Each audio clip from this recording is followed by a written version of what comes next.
Hey everyone, welcome to what would be the fourth episode of Just a Man and His Hobbies. Today I'm going to work on Typhus again. Really, last three bits were him. I broke that into three different episodes, assembling him to get to this point of life. I haven't done anything since that point. So today I was going to work on his base and then we'll start painting later on. Right now, if you look at his base, it's just a standard flat GW, what, about 45 to 48 millimeter. Sorry, I don't know the actual scale, so please correct me when you're reading that. So if you look at his base, though, it's really, he's standing on a little bit of equipment, a little bit of machinery that kind of gives a lift to one of his legs, but I don't think that's really good for just even a standard character.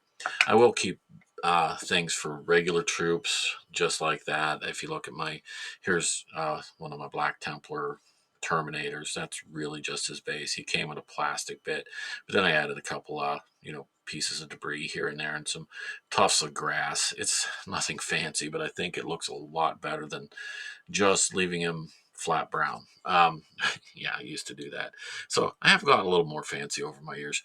I'm not going to be a Golden Demon painter or anything like that. I realize I do this for fun.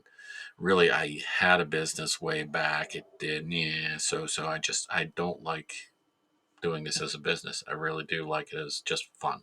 So here's the other Terminator as I finished up the other night. I'm not going to show everything I do on video. There's sometimes I just like to paint and not think about content and stuff like that. But, then again, if you gain anything from what I'm doing, that's great. Even, communicating, giving, sharing your ideas with me, I think would be great too. Knowing that each of us really do have our own styles. But yeah, I wanted to show this to one of my friends. We were talking about Black Templars and how they have the white shoulder pad. I was like, I think this group is going to be a little different. Here's a sergeant. Yay, he's got a white helmet and a white shoulder pad. I did a little bit of scroll or script work on his shoulder pad to give it a little interest. But then I'm like, yeah, that's kind of boring. So here's the old black, um, yeah, black, yeah, the old Black Templar. That sounds redundant. But anyway, that's what I got. I kind of enjoyed it. If you look at my black painting really isn't jet black, so it was kind of nice that his crew, the cross, actually sat there and, stood out from it. And then a little bit of weird heraldry on his knee pad and his power glove. So that was kind of fun. All right, now to my project today. I'm going to take this regular base and make it into what I do for characters. Unfortunately, I'm not going to get this all done today because there is a large dry time for the type of wood putty that I use. So I'll get started. Really, it's all I use is here's super glue, yay, a Loctite liquid, the regular base that it came on. He doesn't need to go any bigger. A piece of cardboard, a pen, and yay, we got scissors. Oh, yes, they trust me with those. I haven't fallen too much, haven't poked my eye out or anything crazy like that, so I think I'm good to go. The first part is tracing the base size. You really want to make sure you don't, make it too awfully large.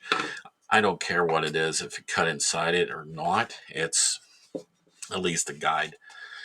And really, it's just cutting it out, whatever shape you want. And if you notice, I'm not staying in the lines. Well, I'm staying in lines, but I'm not following the lines perfectly because really there's no point in it. It's supposed to look like rough. When I'm done, it kind of builds up to looks like he's on a little bit of a hill. So just cutting and cutting. All right, throw that out there. Take that, trace around that so I stay somewhat close and within that, and it all depends on how high you want to take it. So this one I'll just cut inside, and whatever shape you want, it doesn't really matter. It's your preferences, what you prefer to do, and you'll have to excuse me, I'm very sorry about that. That white really throws the glare and throws the camera out of whack quite easily, doesn't it? So there's two. Now, let me cut that little bit of a lip off. All right, there we go. And let me see what it's going to end up looking like. It's going to be like that. I think that's high enough. He really doesn't need that much height. If I was playing Warhammer where it's actually line of sight and you can take your little marker and everything, it's going to put him up over any obstacles, and there you are. He's shot. So, next piece. So this one's really kind of a quick process. You just bunch of glue, ta-da, there they are. It really doesn't matter white or brown side up. Actually, I think for videoing next time, I'm going to just use the brown side because I won't create that glare, that throws the camera off.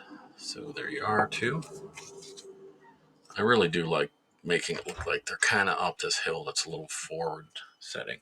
So that has got to dry for a couple of minutes, not really that long at all, considering it's super glue and it's cardboard, so it's all soaking in and doing its thing. I like to press it down a little bit too, just because it'll help it set.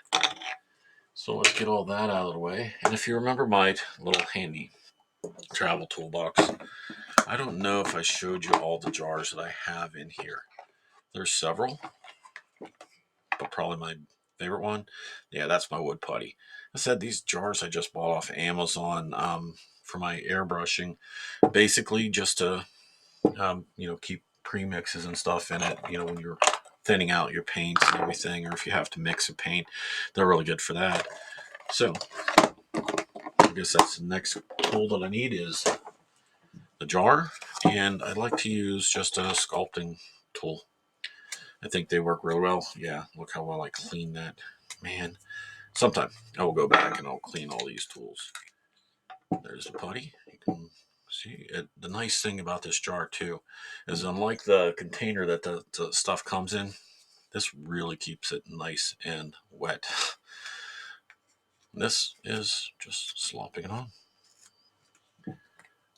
Keep slopping it on. Yay. Here we are. If you don't mind your fingers getting a little bit of putty on them, it washes off. It's not that big of a deal. Excuse me while I'm thinking and digging more putty out. I like those jars too, just because they fit really well in the bottom of that the toolkit that I have. I don't know if you want to call it a hobby kit or what, but that's really all it is. Honestly, this stuff dries pretty well, not fast. So I'll have to make a second episode where I add on bits of rocks, and you can add whatever you want, really. As I said, my techniques are really pretty simple. I don't think I've had a lot of. I don't have a lot of patience. Like honestly, I'll keep referring to Golden Demon since I'm doing Games Workshop's miniatures right now. If you look how it's getting all over the edges and stuff, it's nice because later on that'll just wash right off. A little bit more just to make it a little rougher up top, a little bit more less even, as terrain is rarely flat unless you're in a building or a spaceport or a hard top for aircraft, stuff like that.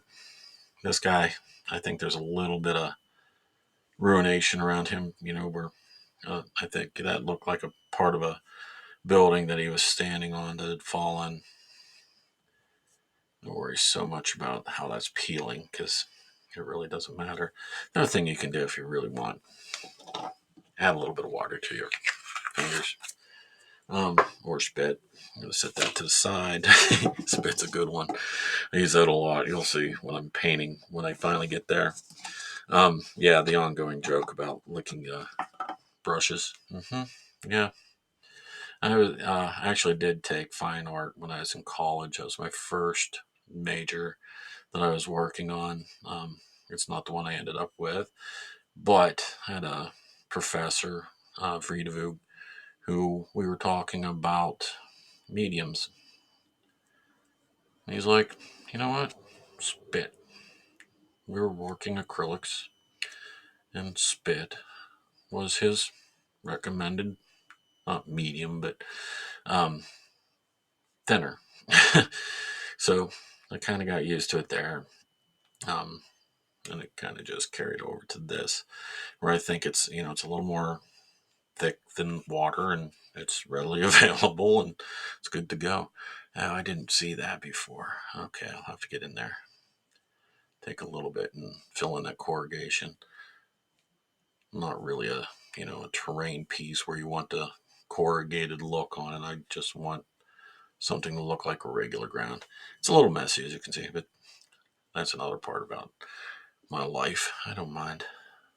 All right, there you go. That's the buildup. That's what it's going to look like.